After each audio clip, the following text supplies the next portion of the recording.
Yes, saksi po doon. Saksi po si Ako Shubi naging doon. katipunera lang po ako doon. Katipunera ka? Hindi namin alam na kumalat na pala yung mga memes. Yes. I know. Wala kayong kumalay-malay. But there was another line na tumatak talaga sa isipan ng tao. Alam ko lang kung bakit nila ako sumisave.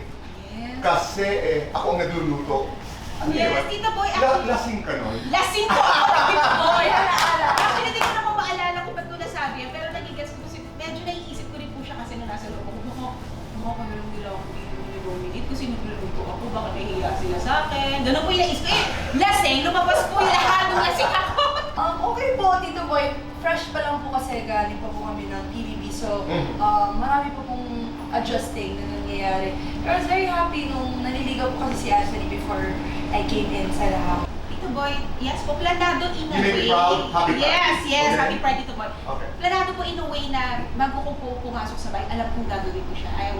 I was really sure, ready po ako. Hinihintay ko lang po talaga yung tamang timing para sabihin ko sa kanila lahat. Gusto ko po yung comfortable na ako sa kanila lahat. And nung nakita ko si Michelle, piling ko na-feel ko po na, We're talking about Michelle this is T. it. Yes, parang okay. na-feel ko talaga na, eto na. Gusto ko na pong, paglabas ko po ng bahay, gusto ko pong wala na akong tinatago. Tama.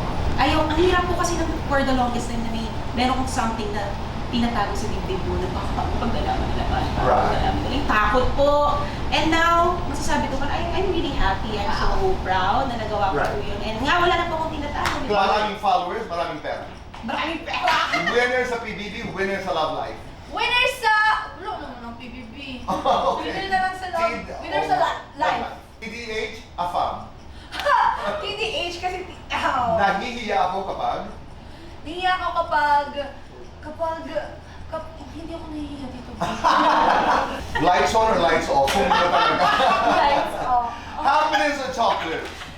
Chocolate! Best time for happiness. Every day. After PBB, mas naging bland ako. I am a better person because of you. That's right.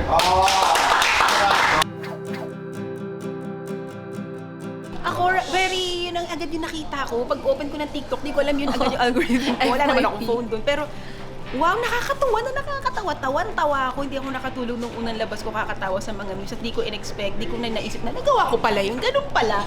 Nasabi ko pala yun. So, ang galing lang po talaga naman gumagawa ng memes. And thank you dahil talagang effort eh. Kahit yung mga memes talaga effort. Yes, yung mag-edit. Salamat po at pinapasaya nyo kami.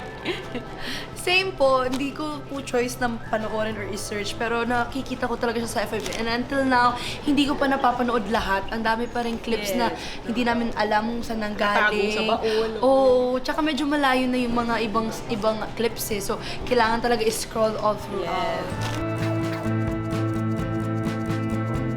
Actually, gusto ko makatrabaho sila lahat. Kasi ako po singer ako. Ako yung naiiba sa kanila. Ako yung singer lang sa kanila. And sabi ko, so ano makasama ako kahit maging extra lang ako sa mga movies niyo, cameo. Yun, lahat sila. Ako sana magka-sitcom kaming lahat together kasi we're so comfortable talaga. We treat ano talaga each other as a family talaga. Naging natural lang siya, no? Yeah. Wow, ako sobrang ang tagal nung last time na akong na-interview dito, Boy, and now sobrang nakakatuwa na nakatapak ako dito sa stage na to para ma-interview ni Tito Boy. As usual, nakakaba pa rin talaga. Para akong nanginginig kanina, di ko alam mga isasagot ko kay Tito Boy. But sobrang saya.